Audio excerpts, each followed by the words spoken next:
부활주일인데 십자가상에서 남기신 마지막 말씀을 나누는 게 이게 매치가 잘 되는가 이런 생각이 좀 있었습니다. 애초에 이 7주를 계획하고 할 때 이 마지막 주에는 부활주일이 걸리겠는데 괜찮을까? 근데 제 생각에는 괜찮겠다라는 생각이 들었습니다. 왜냐하면 예수님의 십자가의 죽음과 부활이 동떨어져 있지 않고 그 죽음으로부터 결국 부활이 이미 약속됐던 것이고 예고되었던 것이고 결국 연속선상에 있다라고 생각했기 때문입니다. 오늘은 예수님의 이 십자가상에서의 7가지 말씀 중에 마지막 말씀, 아버지 내 영혼을 아버지 손에 부탁하나이다 라는 이 말씀을 중심으로 오늘 또 살아계신 주님, 부활하신 주님께서 우리에게 주시는 귀한 말씀의 은혜를 누렸으면 합니다. 가상칠언은 총 7가지의 말씀은 앞에 3개와 뒤에 4개로 이렇게 구분될 수도 있습니다. 첫 번째, 아버지 저들을 사하여 주옵소서. 그리고 두 번째, 오늘 내가 나와 함께 낙원에 있으리라. 세 번째, 여자여 보소서 아들이니이다. 보라 내 어머니라. 이렇게 여기까지 이 세 번째까지의 말씀은 사람들을 향한 말씀입니다. 사람들을 향한, 곧 사람들의 유익을 향한. 첫 번째 말씀은 모든 그 십자가 앞에 있는 알지 못하고 행하는 그 모든 죄를 사하여 달라고 사람들을 위해서 용서를 구하는 그런 예수님의 말씀이었고, 오늘 네가 나와 함께 낙원에 있으리라. 십자가상에 이 옆에 못 박힌 다른 죄인을 향하여서 그 구원함을 받을 것이라는 선포를 하신 것이지요. 그 죄인을 향하여서 또 세 번째로는 눈물 짓는 어머니, 비통함 가운데 있는 어머니와 또 사랑하는 제자를 서로 연결시켜 주시면서 부탁하고 그렇게 배려하시는 말씀으로 결국 여기까지는 사람들을 향한, 사람들을 위한 말씀이다라고 볼 수 있겠지요. 그런데 4번째부터는 좀 달라집니다. 엘리 엘리 라마 사박다니 시편 22편을 인용한 말씀으로 나의 하나님 나의 하나님 어찌하여 나를 버리시나이까. 그리고 5번째로는 내가 목마르다.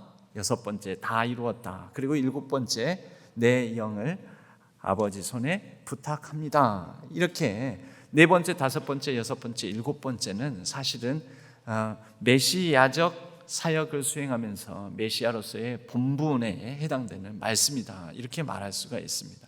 사람들을 향해서 사람들을 위한 말씀이 아니고 메시아로서의 본분을 수행하는 과정 중에 예수님의 어떤 개인적인 탄식, 탄원이라고 말할 수가 있겠지요. 이렇게 크게 두 부분으로 나누어집니다. 그런데 오늘 저희들이 보게 되는 이 마지막 7번째 말씀은 그 호칭이 다시 한번 또 달라집니다. 첫 번째, 아버지 저들을 사하여 주옵소서. 아버지라는 호칭으로 시작해서 4번째, 엘리 엘리, 즉 나의 하나님 나의 하나님, 하나님이라는 호칭으로 바뀌었다가 다시 7번째에 이르러서는 아버지 내 영혼을 아버지 손에 의탁합니다 라고 하면서 아버지라는 호칭으로 다시 바뀝니다. 여러분, 이 뭔가 이 가운데 의미가 있지 않겠습니까? 오늘 이 말씀을 바탕으로 저는 이 7번째 말씀을 3부분으로 나누어서 우리가 좀 한번 살펴보았으면 합니다. 첫 번째는 내 영혼, 두 번째는 아버지 손에, 세 번째로는 부탁하나이다. 이렇게 3부분으로 나누어서 함께 살펴보고자 합니다. 애가 좀 울어도 그냥 계셔도 되는데 안 데리고 나가셔도 되는데요.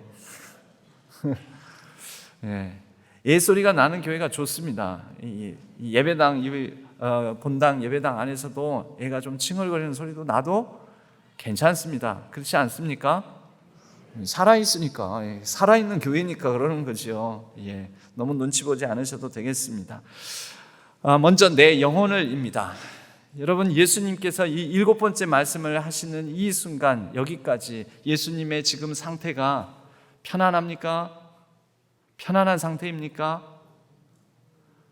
불편한 상태이지요. 뭐가요? 육체적으로 특히. 여러분, 그러면 예수님의 지금 이 상황에서 내 영혼을 하면서 하나님께 시선을 두고 하나님께 맡길 때 예수님은 평안하셨을까요? 편안은 확실히 아닌 것 같죠. 편안하지는 않잖아요. 근데 평안하셨을까요?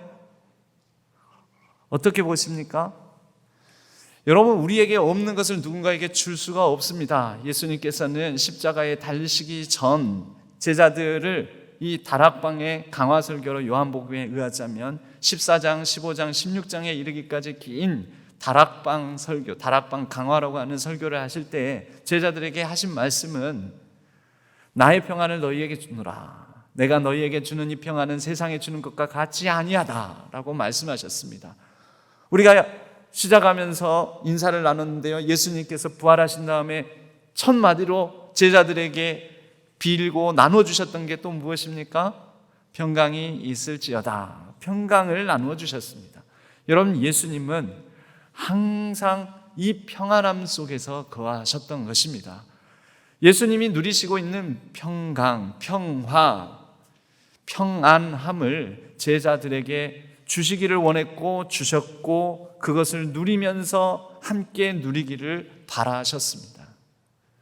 내 영혼을 이라고 말씀을 하실 때 예수님께서 평안함을 누리셨기에 내 영혼을 부탁하시면서 이 평안함을 누릴 수 있는 근거가 뭐냐면, 몸은 모욕하고 또 침뱉고 창으로 찌르고 가시 면류관으로 피, 땀, 범벅이 되게 만들지만, 그러나 영혼만큼은 어느 누구도 해할 수 없다라는 것을 아셨기 때문에 예수님께서는 평안을 누릴 수 있었습니다.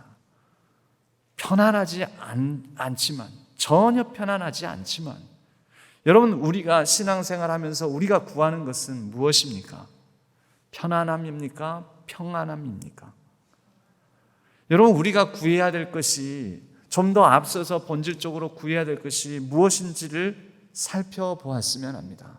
나는 내 인생의 목표, 내 인생의 의미와 가치, 내 인생을 잘 살았다라는 증거로 편안함을 근거로 두고 있는지, 아니면 평안함의 근거를 두고 있는지. 여러분, 그것은 우리가 추구하는 바가 오로지 이 땅에서 오직 이 육신의 안일함, 육체적인 편안함인지, 우리가 추구하는 것이 이 땅에서도 또 이 땅 이후에도 내 영혼, 내 영적인 평안함인지, 이것을 우리가 신앙생활하면서 자주 물어봐야 합니다. 여러분, 모든 신앙인들의 신앙의 왜곡, 신앙의 잘못, 또 신앙생활하면서도 우리의 삶에 온전함이 이루어지지 않는 것은 편안하지 않음 때문이 아니라 평안하지 않음 때문입니다. 여러분, 우리에게 있는 불평과 불만 있으십니까? 그런데 이 나의 불평과 불만, 나의 인생, 나의 삶에 대한 불평과 불만이 불편함 때문에 불평과 불만이 가득하십니까? 아니면 평안하지 않은 불안 때문에 불평과 불만이 가득하십니까? 우리는 이것을 물어야 됩니다. 비슷한 듯 같은 말인 것 같지만 사실은 굉장히 다른 말입니다. 여러분, 우리는 우리의 영혼의 문제에 관심을 가져야 합니다. 내 영혼은 평안한가? 비록 내 육신의 삶은 아프고 연약하고 고통스럽고 심히 괴로운 일이 많다 할지라도, 나이 들면서 아픈 곳이 생기고 여러 이 눈도 잘 안 보이고 청력도 떨어지고 또 여러 가지 신체의 신진대사도 약해지고 다리의 힘도 떨어지고 모든 체력이 떨어지는 가운데에서도 나의 영혼은 건강한가, 평안한가? 우리는 이것을 살펴보아야 합니다. 마태복음 10장 28절은 예수님께서 하신 말씀으로, 몸은 죽어도 영혼은 능히 죽이지 못하는 자들을 두려워하지 말고 오직 몸과 영혼을 능히 지옥에 멸하실 수 있는 이를 두려워하라 라고 말씀하셨습니다. 여러분, 우리의 두려움의 이유가 혹 나의 모든 영혼을 책임져 주시는, 나에게 코에 생기를 불어넣어 주셔서 하나님의 호흡으로, 하나님의 그 살아있는 영으로 살라고 생명 주신 그 하나님을 우리가 바라보지 못함으로 나의 영혼이 병들고 내 영혼이 짓눌리고 내 영혼에 문제가 있지는 않은지 살펴볼 필요가 있지 않겠습니까? 예수님께서는 십자가상의 마지막 말씀으로 내 영혼을 언급하십니다. 영혼의 문제, 여러분 모든 육체의 문제보다도 영혼의 문제가 더 중요합니다. 우리 성도님들도 아시겠지만 지난 한 주간은 예수님의 고난 주간이기도 했지만 제 개인적으로 저에게도 좀 힘든 한 주간이었습니다. 힘든 결정도 해야 했습니다. 수술대에 올라있는 아내에게 물어볼 수가 없는 보호자인 제가 결정해야 될 문제도 좀 있었습니다. 제가 한 가지 묵상한 바는 수술대 올라가기 전까지 제 아내는 컨디션은 참 좋았습니다. 근데 이 뱃속 안에 있는 문제는 열어보기 전까지 할 수가 없더라는 것입니다. 모릅니다. 그리고 수술이 다 끝나고 난 다음에 의사가 하는 얘기가 그렇습니다. 내부 뱃속 안이 상당히 어지러운 부분이 있었습니다. 그래서 수술하기가 쉽지 않았습니다. 근데 문득 드는 생각이 겉모습만 보고 우리 속 안에 어떤 부분에 문제가 있고 또 망가지고 우리는 그 속을 모르는구나, 이런 생각이 들면서 겉이 멀쩡해 보인다 하더라도 내면이, 속이 다 망가져 있는 사람도 있을 수 있겠구나. 육체만 그럴까요? 육체를 통하여서 우리는 영혼의 문제를 짐작을 합니다. 여러분, 겉이 멀쩡해 보여도 그 영혼이, 내면이, 정신이, 마음이 망가져 있고 복잡하고 흩어져 있고 깨어져 있는 경우도 많습니다. 그럼 저는 이 수술 과정을 통하여서 이런 생각을 많이 해봅니다. 나는 어떠한가? 여러분, 그래도 제 겉모습은 멀쩡해 보이지 않습니까? 그런데 누군가에게 보이는 내 멀쩡함이 중요한 게 아니고 하나님 앞에 하나님께서 보시는 하나님 앞에서의 내 내면의, 내 영혼의 건강함과 멀쩡함이 더 중요하다라는 것이지요. 여러분, 우리가 사람을 뽑습니다. 사람을 뽑을 때도 겉이 멀쩡함이 아니라 속이 멀쩡한, 속이, 내면이 하나님께 그 영혼을 의탁할 줄 알고 영혼의 문제를 가지고 고민할 줄 아는 사람을 여러분, 하나님으로부터 지혜를 주셔서 분별케 해달라 하시고 그런 일꾼을 뽑으시기를 바랍니다. 그러면 됩니다. 여러분, 영혼이 잘 되면 하나님께서 우리의 삶을 편안하지는 않다 할지라도, 편안하지는 않는 경우가 많죠. 병상에 있으면 편안하지 않죠. 여러 인생의 어려운 시련들을 겪으면 편안하지는 않죠. 그러나 그 어떤 편안하지 않은 상황 속에서도 우리는 평안함을 누릴 수 있는 근거를 바로 우리의 영혼을 붙드시고 영혼을 책임져 주시는 하나님으로 말미암아 우리가 그 평화를 온전히 누릴 수 있는 줄로 믿습니다. 그러한 평화를 주시기 위해서 이 땅에 편안하지 않게 오신 분이 예수님 아니십니까? 그리고 편안하지 않게, 불편하게 십자가에서 모진 고통 당하시고 우리에게 부활하셔서 살아계신 주님이 오늘 지금 저와 여러분 여기에 있는 어떤 불편함을 가지고 이 자리에 있는 분이라 할지라도 평강이 있을지어다 라고 살아계신 주님, 부활하신 주님께서 말씀하시지 않습니까? 거기에 아멘으로 반응할 수 있는 저와 여러분 되기를 주님의 이름으로 간절히 축복합니다. 여러분, 두 번째로 아버지 손해라고 합니다. 아버지 손해. 여러분, 시작 아버지 저들을 사하여 주옵소서. 첫 번째 말씀이 아버지로 시작해서 이제 마지막 7번째 말씀, 아버지 내 영혼을 아버지 손에 부탁하나이다. 아버지로 시작해서 아버지로 끝납니다. 하나님 아버지의 주권 가운데 십자가에 처음 매달렸을 때부터 마지막까지 그 아버지와의 친밀함, 사귐 가운데서 모든 시작과 마침이 다 아버지 손에서 이루어졌다라는 것을 고백하시는 예수님의 큰 소리로 절규하시는 내용이라고 볼 수가 있습니다. 여러분, 우리 모든 신앙인들은 생명으로 시작해서 모든 눈을 감는 순간에는 결국은 생명이 끝나는 게 아니라 사실은 생명으로 시작해서 사명으로 마치는 것입니다. 생명으로 시작해서 사명으로 마치는데 생명도 명한 분이 있고 사명도 명한 분이 있죠. 다 누구입니까? 명한 분이 아버지 하나님 아버지. 여러분, 우리의 인생의 시작과 끝도 하나님 손에 있습니다. 우리 신앙인들의 문법이 있습니다. 신앙의 문법, 크게 문법을 이렇게 세 가지로 나누죠. 시제, 그리고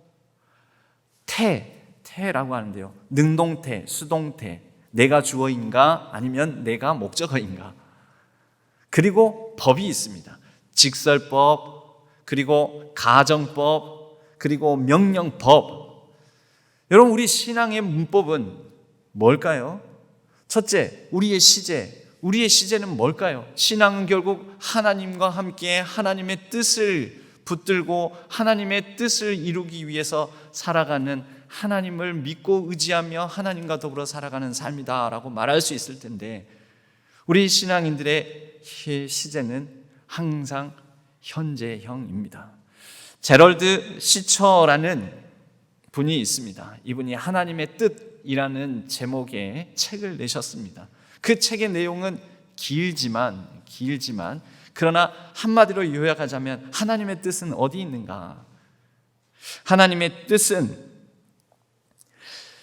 지금 내가 있는 바로 이곳에서 하나님을 위해 사는 것에 있다. 내일 일을 염려하지 말고 오늘 그의 나라와 의를 구하는 것, 오늘 바로 여기에 하나님의 뜻이 있다. 너무 쉬운 말인데 이것을 뭐 그렇게 길게 썼을까요? 제럴드 시처라는 이분이 사고로 아내와 그리고 자신의 두 아이를 잃었습니다. 눈물과 고민 가운데서 하나님을 향해서 부르짖습니다. 하나님의 뜻이 도대체 어디에 있습니까? 이 질문은 무엇을 향한 질문일까요? 일어난 사건, 과거를 향해서 던지는 질문인 거죠. 하나님 뜻, 내 아내와 내 사랑하는 두 아이를 데려가시는 것이 하나님의 뜻이었습니까? 여러분, 우리가 하나님의 뜻을 구하고 찾는다 하면서 사실은 과거 사건, 이미 일어난, 그래서 돌이킬 수도 없고 다시 회복할 수도 없는 일을 가지고 그것이 하나님의 뜻이었습니까? 라고 과거형으로 하나님의 뜻을 묻고 찾는 경우들이 있습니다. 근데 제럴드 시처는 자신의 그 아픔 속에서 눈물과 기도, 고민 가운데서 하나님의 뜻은 과거형 가운데에서 찾을 수가 없겠구나. 내가 오늘 지금 어떻게 살아가는가, 살아가고 있는가, 내가 어떻게 하나님의 뜻을 붙들고 지금 여기에서 행하는가, 여기에 하나님의 뜻이 있겠구나. 10여 년 전, 정확하게는 2014년 4월 16일 고난주간이었습니다. 고난주간 수요일 세월호 사건이 있었습니다. 그리고 그 주간, 그날로부터 그리고 부활주일이 이르기까지도 온 나라가 슬픔, 절망, 낙심, 아니 이럴 수가 있는가, 어떻게 이런 일이 벌어지는가. 그리고 부활주일을 맞았습니다. 부활주일, 우리가 마냥 기뻐할 수 있었을까요?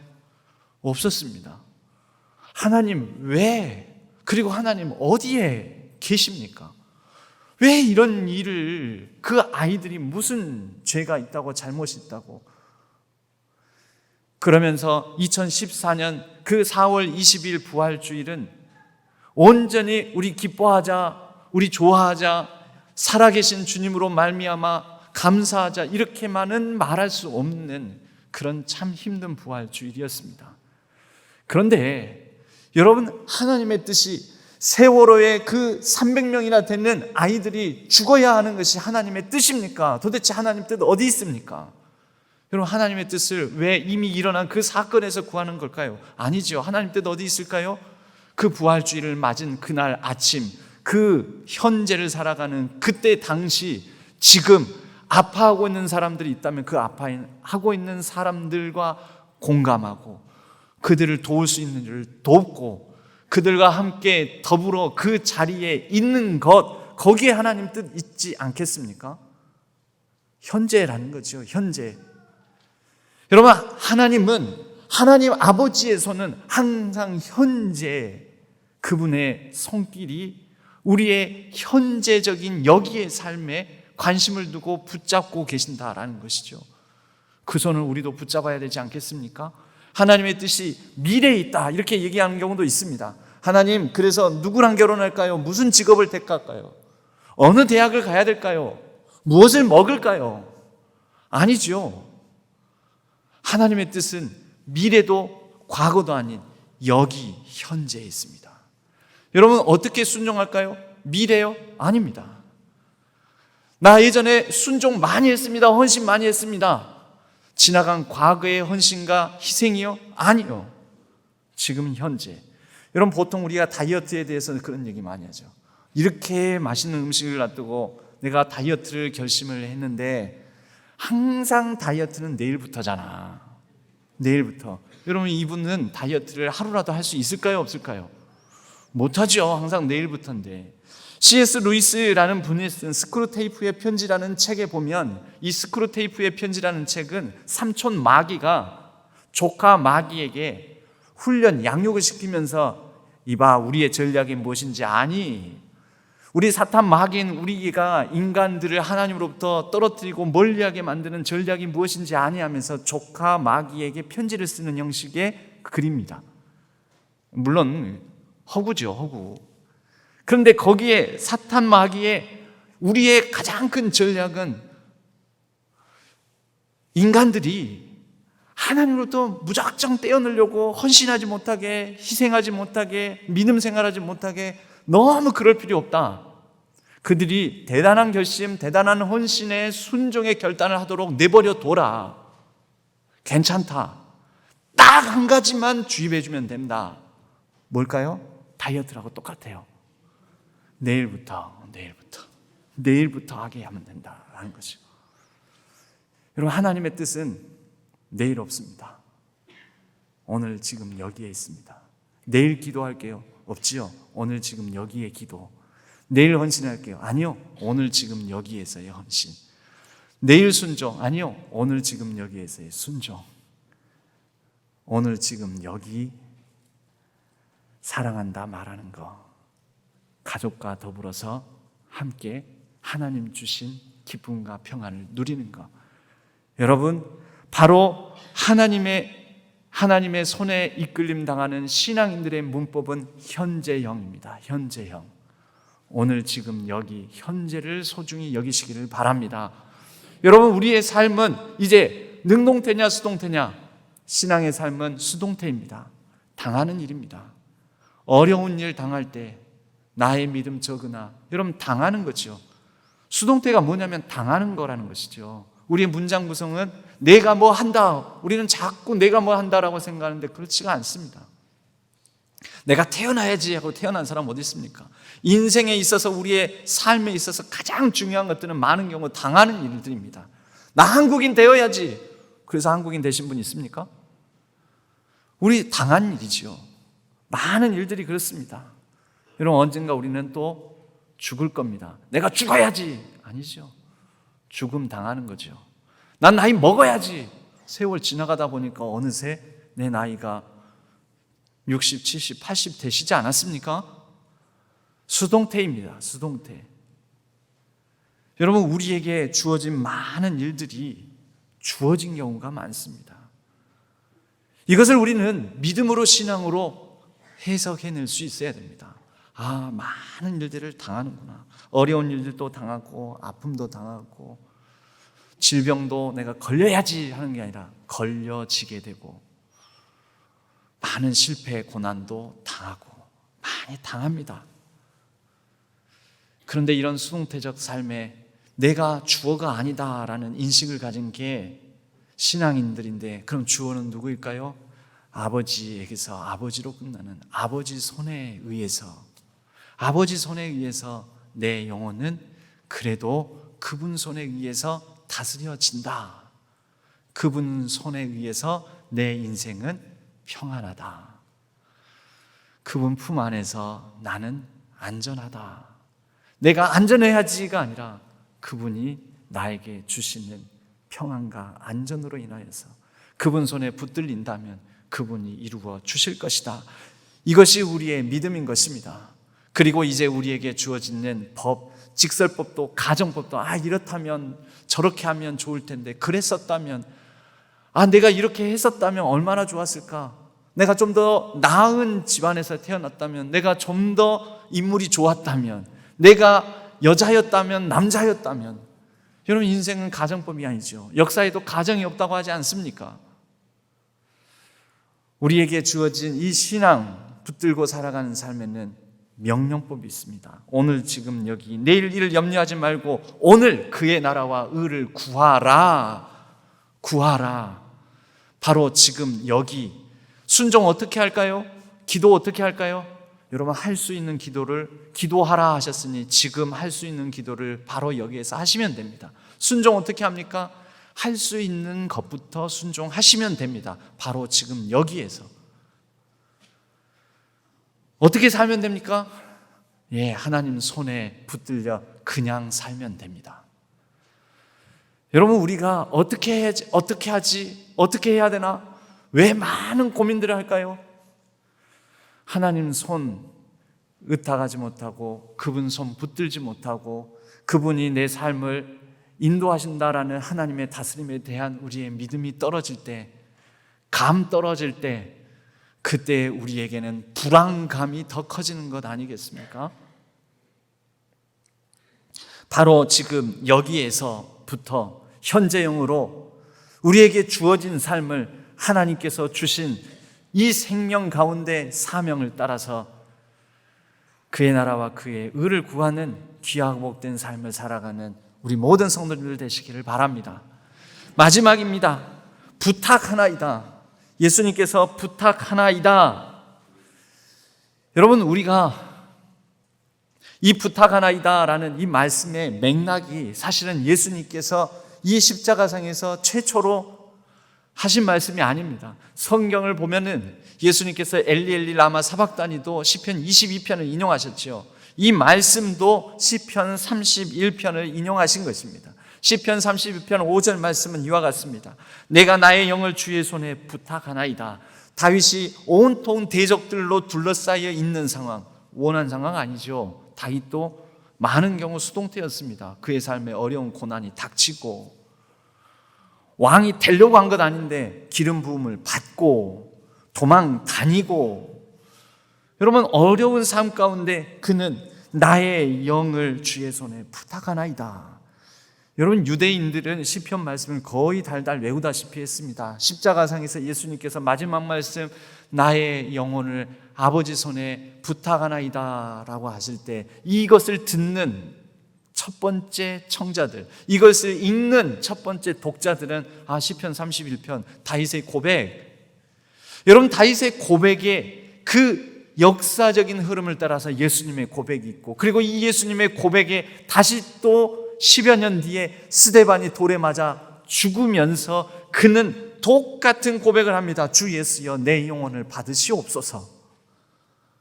스데반의 죽으면서 하는 고백입니다. 그리고 그로부터 130여 년이 지난, 120여 년이 지날 때에 서머나 교회의 감독, 총 교회의 지도자였던, 책임자였던 폴리캅이라는 분이 80세가 넘는 나이에 순교를 당하면서 똑같은 이 고백으로 주여, 주의 손에 나의 영을 부탁하나이다. 그로부터 1300년이 지난 얀 후스라는 종교 체코의 종교 개혁자는 종교 재판에 회부되어 그곳에서 이단으로 판정을 받고 화형을 당하면서 똑같은 고백을 합니다. 주여, 내 영혼을 받아 주옵소서. 여러분, 그리고 600여 년이 지난 오늘 저와 여러분, 우리의 고백. 여러분, 우리는, 우리의 지금의 신앙은, 지금 우리가 이루고 있는 교회는 이렇게 수없이 많은 역사성 위에 기반을 두고 있고, 우리의 신앙 고백은 이렇게 수없이 많은 신앙의 위인들의 신앙 고백, 신앙을 붙들고 살아간 삶 위에 세워져 있습니다. 사도와 선지자의 터 위에 세워져 있는 교회가 우리 신한 교회입니다. 그리고 이제 우리도 그들과 같이 동일한 그 역사성의 맥락 위에 탄식하거나 고백할 수 있어야 하지 않겠습니까? 아버지의 손에 나의 삶을, 나의 영혼을, 나의 모자람을, 나의 부족함을, 나의 간절함을 부탁하나이다. 하나님 아버지께서 나의 삶을 책임져 주시는 유일하신 분이심을 믿습니다.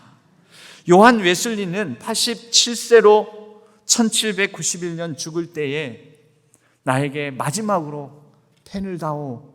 근데 힘이 없습니다. 근데 마지막 그 힘을 쥐어짜서 한 문장을 남깁니다. 가장 좋은 것은 하나님이 우리와 함께 계시는 것이다. 여러분, 하나님이 우리와 함께 계시기에, 부활하신 주님이 우리와 함께, 살아계신 주님이 우리와 함께 계시기에 우리는 내 힘으로, 내 능으로 내가 할 수 없는 모든 것들을 그분에게 부탁하며 의탁하며 의지하며 살아가는 것입니다.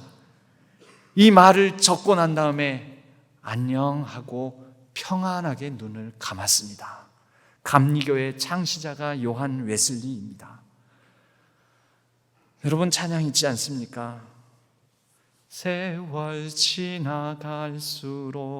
의지할 것뿐일세, 무슨 일을 당해도 예수